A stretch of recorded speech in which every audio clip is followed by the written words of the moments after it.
દીપેશ્વરી જ્યોતિષમાં આપનું હાર્દિક સ્વાગત। આપ અમને નિહાળી રહ્યા છો દીપેશ્વરી જ્યોતિષ ચેનલમાં। અમારી ચેનલ લાઈક કરો, સબસ્ક્રાઇબ કરો અને શેર કરો। મિત્રો, આજે આપણે જે વાત કરીશું તે સૂર્ય રાશિ પરિભ્રમણ 15 માર્ચ 2026 ના રોજ સૂર્યદેવ શનિદેવ એટલે પિતા પુત્રનું મિલન મીન રાશિમાં થશે। મીન રાશિમાં સૂર્યદેવનું પરિભ્રમણ થવાથી સૂર્ય શનિની યુતિ બનવાની અને આ સમયે એટલે મીનારક ચાલુ થશે, એટલે કે કમૂરતા કહેવાય।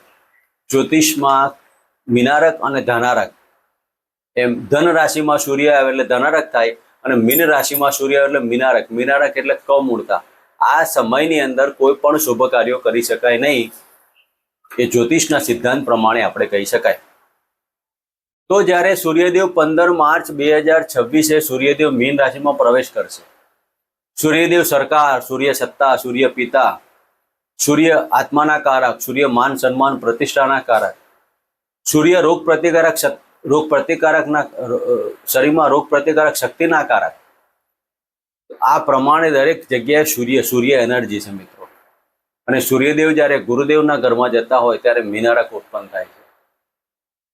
અને આ સૂર્ય આપના જીવનમાં શું લઈને આવશે, 1 મહિનાનો ગાળો કયા પ્રકારની હુનારત કરશે, કયા જાતકોને માન સન્માન મોભો, કયા જાતકને નુકસાન ને કયા જાતકને લાભ, કયા કાર્યો કરવા કેવા ન કરવા ને કયા કાર્યો કરવાથી ધનલાભ થાય, કોને સાચવવું અને કોને દાન દક્ષિણા કરી અને આ સમય પાસ કરવો।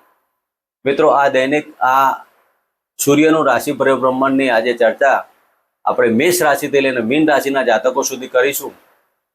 તો આ રાશિ પરિભ્રમણનો પ્રથમ રાશિની વાત કરીએ તો મેષ રાશિ। મેષ રાશિના જાતકોને 12મા સ્થાને પરિભ્રમણ કરતા આ સૂર્યદેવ, મિત્રો સૂર્યદેવનું 12મા સ્થાને પરિભ્રમણ આપની કુંડલીમાં પંચમ ભાવના માલિક થઈને 12મા સ્થાને પરિભ્રમણ કરશે। સંતાન રિલેટેડ કાર્યમાં તમારે જો વિચારીને કાર્યો કરવા, શેર સટ્ટા લોટરીમાં કોઈ પણ કાર્યમાં ઉતાવળ નહીં કરવી। 12મા સ્થાને સૂર્ય આપના માટે સપ્તમ દ્રષ્ટિથી 6ઠ્ઠા સ્થાને જોશે। શત્રુઓ કશું બગાડી ન શકે, પણ શત્રુઓનો પ્રહારથી તમારે સાચવવું। વિજાતીય પાત્રની મુલાકાતમાં સાવધાની રાખવી, ક્યાંક તમને માન સન્માન અને અપજસ આપવાના યોગ પણ કહી શકાય।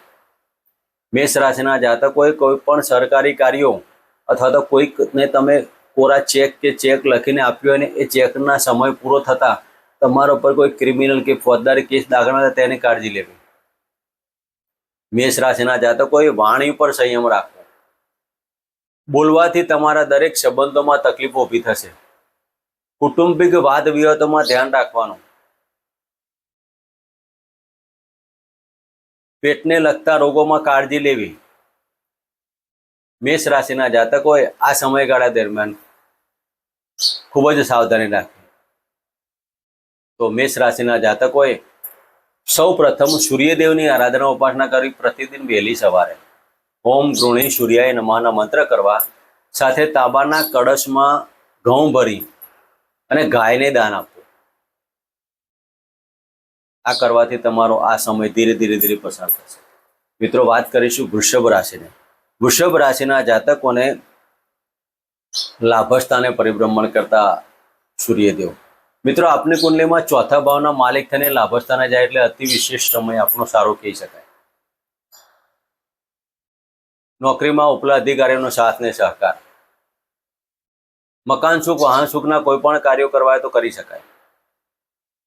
આ સમય દરમિયાન પિતાની થોડીક તબિયતનો પ્રશ્ન ઉપસ્થિત થશે, પણ આ સમય દરમિયાન તમારા જે જાતકો સંતાનનું શરૂઆત થતી હોય, સ્ત્રીઓએ તેને ગર્ભવતી સ્ત્રીઓએ સાવધાની રાખવી। વિદ્યાર્થી વર્ગ માટે પણ થોડીક ચિંતાઓનું કારણ, પણ સૂર્યદેવની આરાધના ઉપાસના કરવાથી તે સમય ધીરે ધીરે પસાર થશે। પણ જે ગર્ભવતી મહિલાઓ હોય તેવા મહિલાઓએ આ સમય દરમિયાન વધારે ગરમ પદાર્થો, લસણ કે આવી બધી બાબતોમાં થોડું ઇગ્નોર કરવું। શક્ય એટલા ગાયત્રી મંત્રના જપ બહેનોએ કરવા। વૃષભ રાશિના જાતકોએ આ સમય દરમિયાન ભણવાની બાબતોમાં અને ઉચ્ચ ડિગ્રી પ્રાપ્ત કરવા માટે આ સમય આપના માટે યોગ્યતાવાળો કહી શકાય. મિત્રો, વૃષભ રાશિના જાતકોએ પિતાના ચરણ સ્પર્શ કરી બહાર જવું અને પ્રતિદિન ગાયત્રી મંત્રની એક માળા કરવી. સૂર્યદેવને જળ તો રેગ્યુલર ચઢાવવું જ. આ કરવાથી તમારો સમય ધીરે ધીરે ધીરે સફળતાવાળો બનશે. મિત્રો, વાત કરીશું મિથુન રાશિની. મિથુન રાશિના જાતકોને દસમ સ્થાને પરિભ્રમણ કરતા સૂર્યદેવ. મિથુન રાશિના જાતકોએ આપની કુંડલીમાં ત્રીજા ભાવના માલિક થઈને દસમ સ્થાને પરિભ્રમણ કરશે. તમારા પરાક્રમના કાર્યોમાં સફળતા મળવાની, સ્નેહીજનોનો સાથ ને સહકાર પણ મળશે. રાજકીય ક્ષેત્રે કે સરકારી ક્ષેત્રે કે પોલિટિક્સમાં જે જાતકો જોડાયેલા હોય તેવા જાતકોએ આ સમય દરમિયાન થોડીક સાચવવાનું ખરું, પણ એકંદરે આપના માટે તો શુભતાવાળું કહી શકાય. મિથુન રાશિના જાતકો આ સમય દરમિયાન તમારા મકાન સુખ ને વાહન સુખ અને માતાની તબિયતમાં કાળજી લેવાની. કોઈ પણ કાર્યો કરતા પહેલા જો વિચારણા તો કરવાના જ. પિતાની આજ્ઞાનું પાલન કરીને આ સમયગાળો પસાર કરવો. પિતાના ચરણ સ્પર્શ કરવાનો, પિતાના ધનની હાનિ ન થાય તેની કાળજી લેવી. મિથુન રાશિના જાતકોએ આ સમય દરમિયાન તુલસીના ક્યારામાં ગુલાબનું પુષ્પ અર્પણ કરવું અને ઓમ નમઃ શિવાયના મંત્ર કરવા અને પ્રતિદિન ગાયત્રી મંત્રના જપ કરવા. મિત્રો, વાત કરીશું કર્ક રાશિની. કર્ક રાશિના જાતકોને ભાગ્યસ્થાને પરિભ્રમણ કરતા સૂર્યદેવ. ધનસ્થાનના માલિક ભાગ્યસ્થાને, ભાગ્યશાળી સમય. કર્ક રાશિના જાતકોને ઇન્કમમાં વધારો થાય, બેંક બેલેન્સમાં વધારો થાય. આ સમય દરમિયાન કર્ક રાશિના જાતકોએ ભાગ્યની ઉન્નતિ, ધાર્મિક કાર્યો અને સામાજિક કાર્યોમાં તમારો ધનનો ખર્ચ પણ થાય. નાના ભાઈ બહેનોનો સાથ ને સહકાર મળે. ઘણા સમયથી તમારા કુટુંબિક કે સામાજિક કાર્યોમાં તમારા મન મોટાવ થવા હોય તેવા પ્રશ્ન સોલ્વ થવાથી આનંદ અને ઉત્સાહ થાય. મોટા બહેનો સાથેનો જે સંબંધોમાં તિરાડો પડી હોય તે સુલઝવાથી અને સમાધાન થવાથી આનંદ અને ઉત્સાહનો એક વાતાવરણ ઊભું થાય. કર્ક રાશિના જાતકોએ આ સમય દરમિયાન ગાયત્રી મંત્રના પાઠ કરવા, ગાયને ગોળગીવાળી રોટલી અર્પણ કરવી અને શિવજીની પૂજા કરવી. મિત્રો, વાત કરીશું સિંહ રાશિની. સિંહ રાશિના જાતકોને અષ્ટમ સ્થાને પરિભ્રમણ કરતા સૂર્યદેવ. લગ્નના માલિક થઈને અષ્ટમ સ્થાને જવાના. મન ઉપર એકાગ્રતા જાળવવાની. ખોટો ક્રોધ, અગ્નિ તત્વ રાશિ, ખોટો ક્રોધ નહીં કરવાનો. તમારું ધાર્યું ન થાય ને મનમાં ગુસ્સો ઉત્પન્ન થાય અને આવું થવાથી તમારા વ્હીલ વાસો પ્રોપર્ટીના સદંતર કાર્યોમાં વિઘ્ન ઊભા થાય. નાણાકીય પ્રશ્નો ઉપસ્થિત થવાનો. કુટુંબની અંદર વાદ વિવાદો અને આ બધા જ કાર્યોમાં સફળતા મેળવવા માટે માત્ર ને માત્ર આપણે સૂર્યદેવની પૂજા કરવાની અને પિતાના ચરણ સ્પર્શ કરવા. વ્હીલ વાસો પ્રોપર્ટીના કાર્યોમાં હમણાં સ્થગિતતા રાખજો. જે જાતકો હૃદય સંબંધિત રોગોથી પીડાતા હોય તેવા જાતકોએ આ સમય દરમિયાન સારા ડૉક્ટરની સલાહ લેવાની. ખોટા વ્યસનોથી દૂર રહેવાનું. માંસાહાર અને આલ્કોહોલથી દૂર રહેવું. સિંહ રાશિના જાતકોએ તમારા ઉપર કોઈ ક્રિમિનલ કે ફોજદારી કેસ ન બને તેની પણ કાળજી લેજો. આ સમય દરમિયાન તમારે શિવજીની આરાધના, ઉપાસના, સૂર્યદેવના મંત્ર કરવા. મિત્રો, વાત કરીશું કન્યા રાશિની. કન્યા રાશિના જાતકોને સપ્તમ સ્થાને પરિભ્રમણ કરતા સૂર્યદેવ. મન ઉપર ક્રોધ તો આવવાનો જ. સૂર્યદેવની દ્રષ્ટિ પડશે, પણ બુદ્ધિથી કાર્ય કરજો. આપના માટે 12મા સ્થાનના માલિક થઈને સપ્તમ સ્થાને આવશે.